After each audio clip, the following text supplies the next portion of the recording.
Hello everyone, welcome back to Shaw knowledge bank YouTube channel. स्वागत है आपका एक बार फिर से शॉ नॉलेज बैंक के यूट्यूब चैनल पर।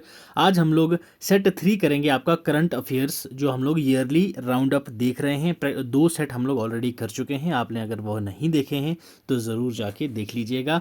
जनवरी 2023 से दिसंबर 2023 का हम लोग निचोड़ निकाल रहे हैं भाई कि क्या आपके एग्ज़ाम में आएगा। सिर्फ और सिर्फ वो MCQs हम यहाँ पे डिटेल डिस्कशन कर रहे हैं, ठीक है। तो ये हमारा रहेगा थर्ड पार्ट।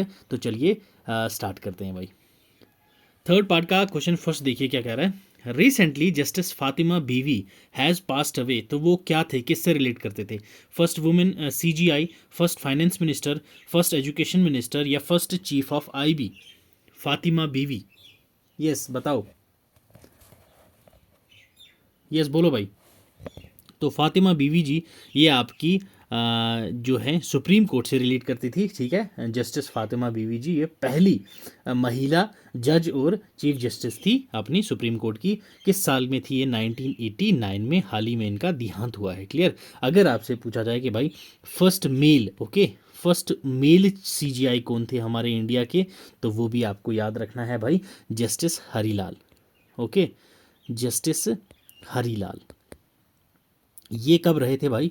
1950 में। ओके, ये आपने याद रखना है। और एक एमिनेंट पर्सनैलिटी थी, बहुत इंपॉर्टेंट, जो आपके एग्जाम में पूछी जा सकती है, आपको याद रखना है, MS Swaminathan. Okay, MS Swaminathan, clear. ये आपके किससे रिलेट करते थे, आपको याद रखना है। कौन से रिवोल्यूशन के फादर इनको कहा जाता है, ये आपको याद रखना है। White revolution, clear, white revolution. Okay, चलो चलते हैं अब हमारे नेक्स्ट सवाल पे भाई। चलिए अगला क्वेश्चन देखिए क्या कह रहा है। Recently the 14th edition of Indo USA joint special forces exercise Vajra Prahar, ठीक है, Vajra Prahar 2023 has been commenced in which one of the following state? 2023 की जो वज्र प्रहार की एक्सरसाइज थी वो कौन सी स्टेट में हुई थी, आपसे पूछा गया है। पहली चीज़ आपको क्या पता होनी चाहिए भाई कि वज्र प्रहार जो 2023 की एक्सरसाइज थी, तो ये किस किस देश के बीच में होता है? एक तो हमारा प्यारा भारत है, क्लियर है। दूसरा होता है ये USA के बीच, क्लियर, याद रखना है। ये हुई थी आपकी मेघालय में, क्लियर। ऑप्शन D है आपका करेक्ट आंसर। और मेघालय में एक एक्सरसाइज और हुई थी जिसका नाम है, आपको याद रखना है, युद्ध अभ्यास। ओके, युद्ध अभ्यास।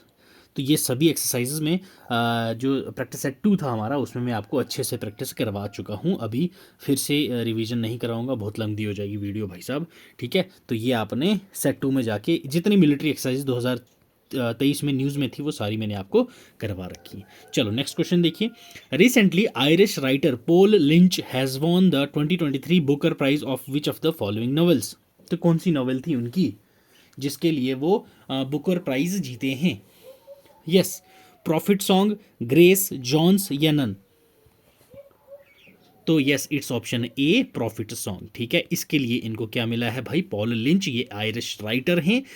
बुकर प्राइज मिला है 2023 का, याद रखना है आपने ये। अगर आपसे पूछ ले वहाँ पे 2022 का किसने जीता था ये बुकर प्राइज, तो आपको याद रखना है भाई Georgi Gospodinov. Okay, Georgi Gospodinov, इन्होंने जीता था अपना टाइनी शेल्टर के लिए, ठीक है। ये भी आपको याद रखना है 2022 का, क्लियर, याद रहेगा। 2022 में किसने जीता था? That is Georgi Gospodinov. कौन सी इनकी थी? That is time shelter novel थी। और अभी जो 2023 के हैं पॉल लिंच, जो आयरिश राइटर हैं, इनको किसके लिए मिला था? प्रॉफिट सॉन्ग के लिए, क्लियर है भाई। चलो नेक्स्ट क्वेश्चन देखिए। नेक्स्ट क्वेश्चन क्या कह रहा है आपसे भाई। Crest of yard 12706 Imphal was unveiled by the Defence Minister Rajnath Singh in New Delhi. It has been developed under which of the following projects of Indian Navy? हाल ही में एक INS Imphal आपकी इनवेल करी गई हमारे डिफेंस मिनिस्टर राजनाथ सिंह जी के द्वारा new Delhi में। तो वो डेवलप कौन से प्रोजेक्ट के अंदर हुई है, ये आपसे पूछा गया है। Project 17A, project 16A, project 15A या फिर प्रोजेक्ट 15B? यस बताइए। तो ये आपकी अनवेल हुई थी, आपको याद रखना है, कंफ्यूजन नहीं होना है आपने। ये दैट इज प्रोजेक्ट 15B, ठीक है। प्रोजेक्ट 15B के अंडर ये आपकी अनवेल की गई थी। और INS इम्फाल जो है ये पहली ऐसी शिप है आपकी जिसमें अकोमोडेशन है किसकी, याद रखना है आपने, वुमेन्स की, क्लियर, किसकी, इसमें पहली ऐसी ये शिप है जिसमें वुमेन्स की भी अकोमोडेशन है, क्लियर, ये आपने याद रखना है। अगर हम लोग बात करें यहाँ पे भाई प्रोजेक्ट आपका कौन सा 15B, ठीक है, प्रोजेक्ट 15B में कौन कौन सी आती हैं आपकी मेन शिप्स। आपका पहला जो आ जाता है Visakhapatnam class, okay, Visakhapatnam class आ जाती है आपकी, ठीक है। नेक्स्ट आपके पास सूरत, ठीक है। थर्ड आपके पास इम्फाल जो हमने अभी देख ली, ओके। लास्ट आपके पास आ जाती है मोरमुगांव, ओके, मोरमुगांव।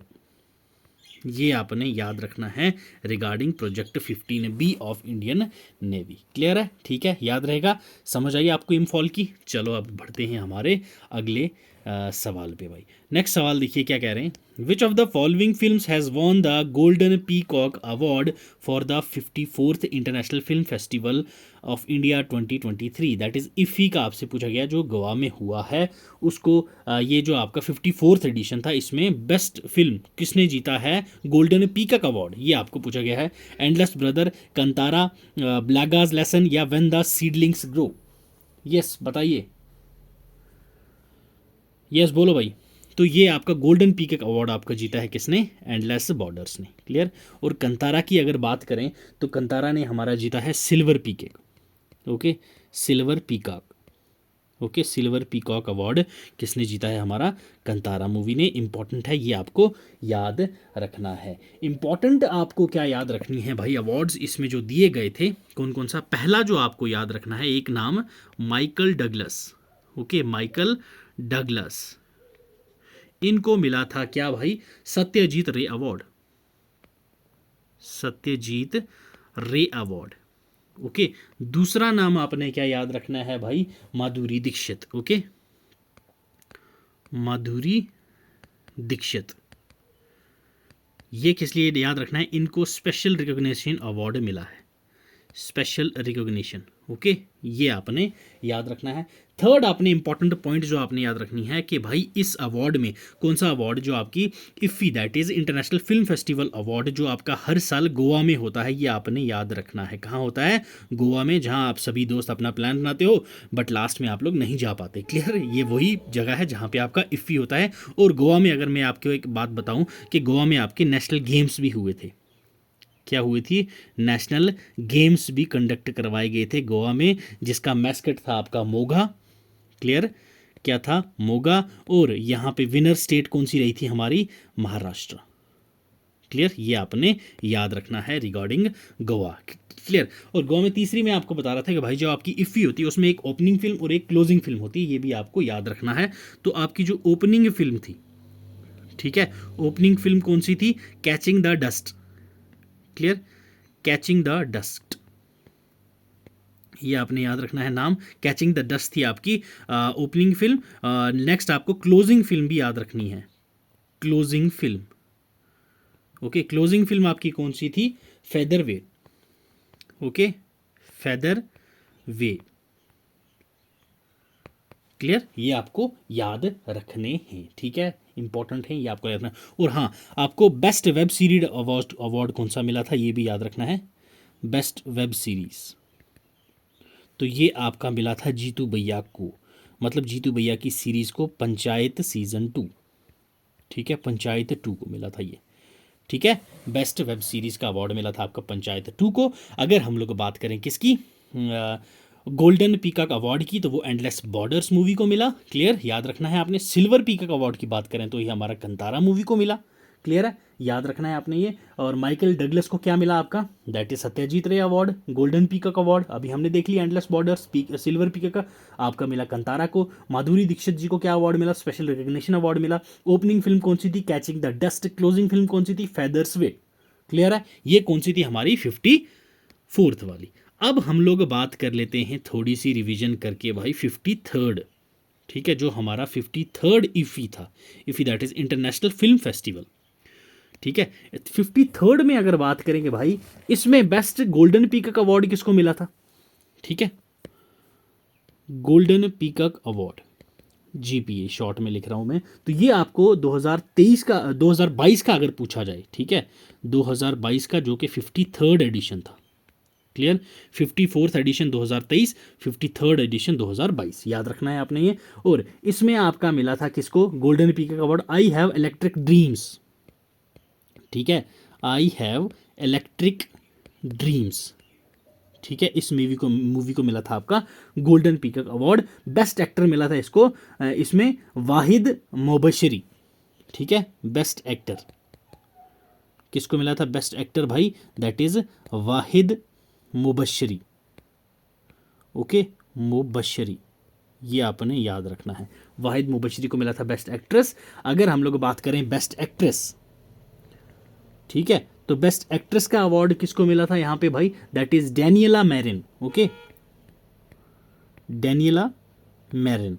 ये इंपॉर्टेंट है इसलिए मैं बता रहा हूं आपको, क्योंकि आपके एग्जाम में ये डायरेक्ट नाम पूछे जाते हैं। यूनेस्को गांधी अवार्ड किसको मिला था इसमें, ठीक है, तो यूनेस्को गांधी अवार्ड से नवाजा गया था यहाँ पे भाई पायम इकांद्री को, इस्कांद्री, ठीक है, पायम इस्कांद्री, ठीक है, यूनेस्को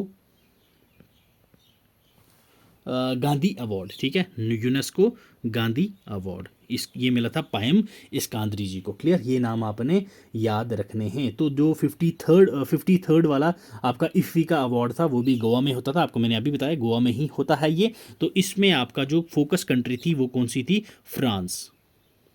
क्लियर है, याद रखना है ये आपने। तो चलो भाई बढ़ते हैं हम हमारे नेक्स्ट क्वेश्चन की तरफ। क्लियर, चलो आ जाओ। Recently a section of the under construction tunnel from Silkyara to Dandalgaon has collapsed, it is being constructed in which of the following states. Yes, आपसे पूछा गया है, आपको पता है भाई एक टनल था, ठीक है, जो कंस्ट्रक्शन हो रहा था बट कोलैप्स हो गया, ठीक है, और वहाँ उसके बीच में कितने 41 आदमी फंस गए थे, ठीक है, जो कि 17 दिन के बाद निकाले थे। वो टनल कौन सी स्टेट में बना था जो कोलैप्स हो गया, जहां अंडर कंस्ट्रक्शन था, मतलब चल रहा है अभी भी काम बन रहा है, वो कौन सी स्टेट में था, उत्तराखंड, हिमाचल प्रदेश, सिक्किम या अरुणाचल प्रदेश। यस भाई बताओ, तो ये किस में था, कौन सी स्टेट में ये बन रहा था आपका सिल्क यारा बारकोट टनल। इसका नाम क्या है भाई, याद रखना, सिल्क यारा बारकोट, ओके, सिल्क यारा बारकोट टनल, इंपॉर्टेंट है, न्यूज़ में था, आपको पता है भाई ये। तो ये जो है आपका 4.5 किलोमीटर लॉन्ग टनल है, ठीक है, जो ऑल वेदर कनेक्टिविटी देगा, क्या देगा भाई, ऑल वेदर कनेक्टिविटी देगा किसको, जो हमारे 4 धाम होते हैं, क्या होते हैं भाई, 4 धाम, प्रोमिनेंट हिंदू श्राइन्स हैं ये आपके उत्तराखंड में, आपको पता है कौन कौन से हैं 4 धाम, आपको सबको पता ही होगा, रिवाइज करवा देता हूँ। बद्रीनाथ, क्लियर है, बद्रीनाथ आ जाता है इसमें, केदारनाथ, ओके, केदारनाथ, देन आपके पास गंगोत्री, ठीक है, देन आपके पास यमुनोत्री आ जाता है लास्ट, यमुनोत्री। ये 4 धाम हैं आपके, ठीक है, जिनको ये ऑल वेदर कनेक्टिंग करवाएगा, ठीक है। सिल्कियारा टनल हम लोग इसको कहते हैं, ये रूट कनेक्ट करता है सिल्कियारा से लेके डंडल गांव तक, उत्तरकाशी डिस्ट्रिक्ट के। क्लियर, कहाँ का, उत्तरकाशी डिस्ट्रिक्ट, ये आपने याद रखना है, Uttarkashi district of Uttarakhand state, ठीक है, उत्तराखंड में ये आपका कोलैप्स हुआ था, याद रखना है ये आपने, ठीक है भाई, ठीक है। तो ये कौन सी कंपनी काम करवा रही थी उस टाइम, आपको याद रखना है, ये कोलैप्स हो गया तो कंपनी का नाम इंपॉर्टेंट हो जाता है, Navayuga engineering company limited, okay, NAVA, Navayuga, okay, engineering company limited, ये नाम आपने याद रखना है। ये काम करवा रहे थे, जहाँ पे हमारे कितने हो गए थे भाई, दैट इज 41 आदमी जो वर्कर्स थे वो बेचारे अंदर ही फंस गए थे, बाद में उनको जो कोलैप्स हो गया था उसके अंदर फंस गए थे। तो आफ्टर 17 मतलब कि 17 दिनों के बाद उनको वहाँ से निकाला गया था। क्लियर है, ठीक है, समझ आई। नेक्स्ट अगर हम लोग टनल की यहाँ पे बात कर रहे हैं तो एक इंपॉर्टेंट टनल हमारे पास आ जाता है, ठीक है, कौन सा, चेन्नई नासिक टनल, कौन सा वाला भाई, दैट इज हमारा चेन्नई नासरी टनल, ठीक है। क्या इस टनल का नाम अभी भी यही है, नहीं भाई, इसका नाम चेंज होके क्या कर दिया था हमने, श्यामा प्रसाद मुखर्जी, श्यामा प्रसाद मुखर्जी टनल, ये नाम आपने याद रखना है, श्यामा प्रसाद मुखर्जी टनल हो गया है चिन्नैनी नाशरी टनल का अब नाम। ठीक है, क्लियर है। चलो अब बढ़ते हैं हमारे अगले प्रश्न की तरफ। नेक्स्ट क्वेश्चन देखो भाई क्या कह रहा है, 9th edition of the Indian international science festival IISF 2023 will be held in which of the following cities. तो कौन से शहर में होने वाला है आपका 9th एडिशन किसका, international science festival. Yes, international science festival, Bhopal, Faridabad, Hyderabad या फिर आपका हरियाणा। यस बताओ, साइंस फेस्टिवल आपसे पूछा गया है, तो बताइए भाई कहाँ पे होगा ये आपका 9th एडिशन आपके साइंस फेस्टिवल का। यस बताइए, इसकी थीम भी अगर किसी को पता है तो वो मुझे भाई कमेंट करके बता देना एक बार। यस बोलिए बोलिए बोलिए बोलिए। तो it will be held in Faridabad. Clear, Faridabad याद रखना है। फरीदाबाद कहाँ पे है भाई, ये हमारा हरियाणा में पड़ता है। क्लियर, हरियाणा में पड़ता है आपका फरीदाबाद, तो वहाँ पे ये हेल्ड होगा क्या आपका, that is international science festival, जो बहुत इंपॉर्टेंट है, आपको याद रखना है। साइंस एंड टेक वाले पोर्शन में आपके आता है। ठीक है, हरियाणा में। तो इसकी थीम अगर हम बात करें, थीम क्या थी, ठीक है, तो इसकी जो 2023 की थीम थी that is science and tech. ठीक है, science and tech, public outreach, public outreach, okay, public outreach in Amritkaal, Amritkaal याद रखना है ये आपने। ठीक है भाई, थीम क्या थी आपके इंटरनेशनल साइंस फेस्टिवल 2023 की, that is science and tech public outreach in Amritkaal. Option B हो जाएगा आपका यहाँ पे करेक्ट आंसर। आपका एक और हुआ था दैट इज सेमिकन इंडिया 2023। ठीक है, क्या नाम था, सेमिकन इंडिया 2023। तो ये कहाँ पे हुआ था आपका भाई, तो ये हेल्ड हुआ था आपका गांधीनगर में, याद रखना है आपने, गांधीनगर गुजरात।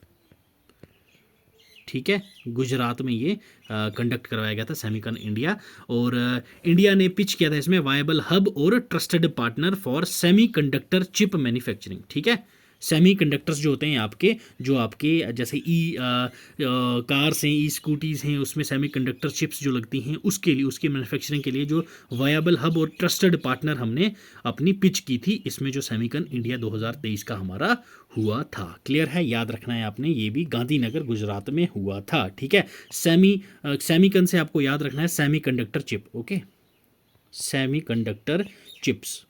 क्लियर, ये आपको याद रखना है भाई, तो ये आपका न्यूज़ में था इसलिए मैंने ये भी आपको बता दिया। ठीक है, चलो अब आ जाओ नेक्स्ट क्वेश्चन पे। नेक्स्ट क्वेश्चन देखो क्या कह रहा है भाई, who amongst the following has been honoured with the special recognition for the contribution of Bharatiya cinema award at the 54th international film festival of India. Yes, मुझे नहीं लगता आपको बताने की ज़रूरत है मुझे ये क्वेश्चन आपको ऑलरेडी आता है। दीपिका पादुकोण, माधुरी दीक्षित, अनुष्का शर्मा, विद्या बालन। यस भाई बताओ। तो अभी हमने डिस्कस किया था भाई ये माधुरी दीक्षित। ठीक है, क्लियर, एक बार रिवाइज कर लेते हैं। Golden peacock, endless brothers movie, then हमारे पास silver peacock, Kantara movie. Clear है, याद रखना है आपने ये कंतारा मूवी, और बाकी ओपनिंग मूवी और क्लोजिंग मूवी ये लोग आप मुझे कमेंट करके बताइए। ठीक है, चलिए, करंट अफेयर जितना रिवाइज करोगे उतना आपको याद रहेगा, ये चीज़ याद रखना। नेक्स्ट देखो जी, Which of the following has become the first state in India to have hallmarking centers in all of its district? को इंडिया की पहली स्टेट कौन सी बनी है जिसमें आपको क्या मिलेगा देखने को, हर एक स्टेट में हॉल मार्किंग सेंटर्स वहाँ पे हैं। तो कौन सी ऐसी पहली स्टेट है इंडिया की, केरला, कर्नाटका, तमिलनाडु या गुजरात। ये क्वेश्चन हम लोग डिस्कस कर चुके हैं। ठीक है, क्वेश्चन नहीं डिस्कस किया था जब हम लोगों ने केरला पे बेस्ड इन्फॉर्मेशन देखी थी वहाँ पे, तो वहाँ मैंने आपको ये वाला कॉन्सेप्ट आपको वहाँ पे बताया हुआ था। तो ये आपको केरला, ठीक है, केरला की हर एक डिस्ट्रिक्ट में आपका हॉल मार्किंग सेंटर्स हैं। क्लियर, याद रखना है आपने। ठीक है, और केरला में हमने क्या देखा था, AI school, first AI school भी हमारा केरला में ही बना है। ठीक है, तो ये क्वेश्चन का आंसर हो जाएगा आपका ऑप्शन ए, आपका करेक्ट आंसर। क्लियर है, ठीक है, चलो बढ़ते हैं अगले क्वेश्चन की तरफ। नेक्स्ट क्वेश्चन क्या कह रहा है भाई, देखिए, recently who amongst the following has been elected as the World Health Organization regional director for South East Asia. Yes, WHO नाम तो सबने ही सुना होगा भाई, है ना, वर्ल्ड हेल्थ ऑर्गेनाइजेशन। तो इसके रीजनल सेंटर्स होते कितने हैं पहले आपको ये पता होना चाहिए भाई, ठीक है। रीजनल सेंटर इसके होते हैं 6, ये आपने याद रखना है। उनमें से एक है आपका साउथ ईस्ट एशिया, ठीक है। इसका डायरेक्टर किसको चुना गया है ये आपको बताना है। शंभू प्रसाद आचार्य जी, डॉक्टर कुलभूषण भट्ट जी, साइमा वाजिद जी, लव अग्रवाल जी, किसको चुना गया है हाल ही में, क्या डायरेक्टर किसका भाई साहब, साउथ ईस्ट एशिया का? हाँ जी बताओ कौन है? चलो ये बता देता हूं मैं, ये बांग्लादेश के हैं। तो yes it's a Saima Wazed. Okay, option C हो जाएगा आपका करेक्ट आंसर। ये किसकी बेटी हैं भाई? Daughter of Sheikh Hasina. Okay, Sheikh Hasina. Okay, Sheikh Hasina से नाम आपको याद आ गया होगा, बांग्लादेश। क्लियर है भाई? अब आप लोगों को अगर कोई पूछे साउथ ईस्ट एशिया का हेडक्वार्टर कहाँ पे है, जो रीजनल डायरेक्टर रीजनल ऑफिस है ये किसका? WHO का। 6 रीजनल ऑफिस अभी मैंने बताया, एक आपका साउथ ईस्ट एशिया। अगर इसका आपसे पूछा जाए कि भाई इनका क्या है हेडक्वार्टर कहाँ पे है, तो क्या आपका क्या जवाब होगा? बांग्लादेश, है ना? तो आप गलत हैं भाई साहब, जो भी बांग्लादेश सोच रहे हो। तो इसका हेडक्वार्टर है आपका हमारी इंडिया की कैपिटल न्यू दिल्ली में। क्लियर है? याद है भाई? ठीक है। अच्छा, बातों बातों में भूल ही गया, मुझे ये बता दो WHO वर्ल्ड हेल्थ ऑर्गेनाइजेशन, इसका आपका हेडक्वार्टर कहाँ पे देखने को मिलता है भाई? यस बताइए, वर्ल्ड हेल्थ ऑर्गेनाइजेशन इसका हेडक्वार्टर आपको कहाँ देखने को मिलता है? वर्ल्ड हेल्थ ऑर्गेनाइजेशन का हेडक्वार्टर कहाँ पे है WHO का? इतना टाइम थोड़ी है भाई, एग्जाम में इतने टाइम में बैठे रहोगे तो हो गया काम तुम्हारा। नहीं पता? World Health Organization, World Health Organization का हेडक्वार्टर मैंने पूछा आपसे, प्लस इसका प्रेसिडेंट कौन है ये मुझे आप लोग बता दे दो। क्लियर? देखो, वर्ल्ड हेल्थ ऑर्गेनाइजेशन की अगर हम लोग बात करें WHO की, इसको हमने फाउंड कब किया था? 1948 में। क्लियर? कब किया था? 1948 में। और इसका हेडक्वार्टर आपको देखने को मिलता है कहाँ पे भाई? जिनेवा में। क्लियर? याद रखना है, वर्ल्ड हेल्थ ऑर्गेनाइजेशन का हेडक्वार्टर आपको देखने को मिलता है जिनेवा में। हेडक्वार्टर कहाँ पे है? जिनेवा में। और कब हमने फाउंड किया था? दैट इज़ 1948 को। अब अगर मैं आपसे पूछूं कि WHO के मेंबर कंट्रीज़ कितनी हैं, ठीक है, तो वो कितनी आप लोग बोलेंगे सर? यस बताओ कितनी हैं? तो वो हैं आपकी 194 कंट्रीज़। कितनी? 194 कंट्रीज़ मेंबर हैं आपकी WHO, that is World Health Organization की। क्लियर? कौन? वर्ल्ड हेल्थ ऑर्गेनाइजेशन की। क्लियर? इसी के साथ साथ आपको इंपॉर्टेंट चीज़ें जैसे आसियान है, ये आपको याद रखना है। एक मिनट, ठीक है। अब नेक्स्ट आपके पास जैसे आगे आ जाता है आसियान। क्लियर? ठीक है। अब वो आसियान का हेडक्वार्टर कहाँ पे है भाई? ये है जकार्ता में। याद रखना है आपने ये, ठीक है, जकार्ता में। अब आसियान का अगर आपसे आपसे पूछा जाए कि कब फाउंड की गई थी ये आसियान, तो ये एस्टेब्लिश्ड इन 1967। क्लियर? 1967 में एस्टेब्लिश किया था। हेडक्वार्टर कहाँ पे है इसका भाई? जकार्ता में। प्रेसिडेंट और या फिर जनरल सेक्रेटरी आपका पूछा जाए इसका कौन है अभी आज की डेट में, तो वो आपने याद रखना है आसियान का लिम जॉक हुई। ठीक है, जनरल सेक्रेटरी इसका कौन है? लिम जॉक हुई। नाम आपने याद रखना है आसियान का, लिम जॉक हुई, आसियान। क्लियर? 11th मेंबर आपका ईस्ट तैमूर ऐड हुआ है। टोटल इसके 11 मेंबर्स हैं। कितने? 11। 11th मेंबर कौन हुआ था? ईस्ट तैमूर। क्लियर? तो टोटल अभी 11 मेंबर्स हैं इसके आसियान के। क्लियर? अब नेक्स्ट आपसे अगर पूछा जाए सार्क। क्लियर? सार्क इंपॉर्टेंट है ये, ठीक है, आपके एग्जाम में पूछा जा सकता है। तो ये हमने एस्टेब्लिश कब की थी भाई? 1985 में। कहाँ कब की थी? 1985 में। हेडक्वार्टर कहाँ पे है इसका? Kathmandu. Kathmandu. Okay, Kathmandu is a capital of Nepal. Clear? याद रखना है आपने, ये काठमांडू में है इसका हेडक्वार्टर। और इसमें अगर हम लोग बात करें कि हमारे पास आज की डेट में सार्क में कितने मेंबर्स हैं, तो वो आपको देखने को मिलते हैं 8। कितने मेंबर्स हैं? 8। क्या इंडिया मेंबर है? बिल्कुल है। ठीक है, इंडिया आ गया आपके पास, अफगानिस्तान, बांग्लादेश, नेपाल, भूटान, मालदीव्स, पाकिस्तान, श्रीलंका, ये 8 हैं हमारे मेंबर्स किसके भाई, आपके सार्क के। अगर सार्क का प्रेसिडेंट मैं पूछूं आपसे कौन है आज की डेट में, तो वो है कौन भाई, इसाला रुवॉन विरुकून। ओके, इसाला रुवॉन विरुकून, इसाला रुवॉन विरुकून, ये है इसका आज की डेट का प्रेसिडेंट। क्लियर है भाई, ASEAN clear, SAARC clear, WHO के बारे में क्लियर। बाकी तो कुछ है नहीं इतना इंपॉर्टेंट जो आपको यहाँ पे मैं याद करवाऊँ, ठीक है। तो ये था भाई आज का हमारा 3rd session on current affairs. मुझे उम्मीद है आपको अच्छे लगे होंगे ये क्वेश्चंस। अगर वीडियो पसंद आई हो तो भाई एक बार लाइक करके कमेंट ज़रूर कर दीजिएगा, फीडबैक ज़रूर दीजिएगा कि आपको पसंद आई है या नहीं। अगर नहीं आई पसंद तो डिसलाइक ज़रूर करना, और उसके साथ साथ कमेंट में हमें ज़रूर बता देना कि भाई साहब क्या चीज़ है जो हम लोग इम्प्रूव करें आपके लिए। क्लियर, ठीक है। चैनल पर नए हो तो सब्सक्राइब कर देना, और इस वीडियो की भी आपको PPT जो है हमारी टेलीग्राम चैनल पे मिल जाएगी। टेलीग्राम चैनल का लिंक आपको डिस्क्रिप्शन में मिल जाएगा। डेली करंट अफेयर्स के लिए आप हमारे इंस्टाग्राम हैंडल को ज़रूर से ज्वाइन करें। प्लस अगर कोई आपको क्यूरी हो या फिर कोई भी आपको क्वेश्चन पेपर ही सॉल्व करवाना हो तो आप हमारे इस ईमेल आईडी पे मेल कर सकते हैं, ठीक है भाई। तो तब तक आप पढ़ते रहें, खुश रहें। God bless you, keep learning, keep sharing. मिलते हैं अगली वीडियो में।